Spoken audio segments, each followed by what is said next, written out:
É o sunshine every day. Ai, é direito autorais, né? É o sunshine.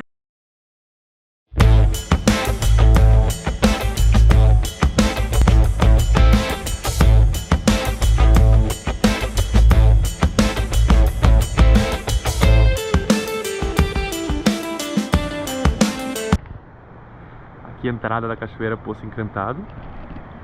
E dá pra ver a cachoeira daqui da direita já.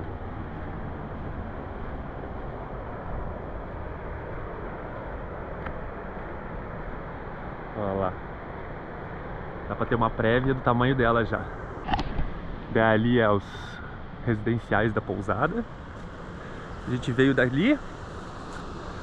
Aqui nós já vamos descobrir o que é o restaurante, né? Tem cara de restaurante, estacionamento tá aqui. Ali eu acho que é a casa do Juca. As plantações lá embaixo. O mar é bem grande, não tem ninguém, só tem nós, a cachoeira é nossa, vocês vão ver o tamanho dela. Não é muito visada, mas olha lá. Não sei por que o pessoal não é tão lotado. Eu acho que é um pouquinho longe da cidade, fica 40 km para uns 35 em direção a Cavalcante. Essa é a parte do restaurante. Olha que lindo. Ah, vamos colar um adesivo ali, hein? Olha lá, vamos colar um adesivo aqui. Olha que show de bola.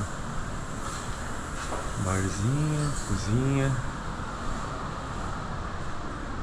Eu sei que tem uma piscina, eu acho. Eu vou descobrir aonde que tá. Olha lá. A trilha já vem por aqui. Nossa, gigante, gente. Na verdade eu nem quero piscina, eu quero cachoeira.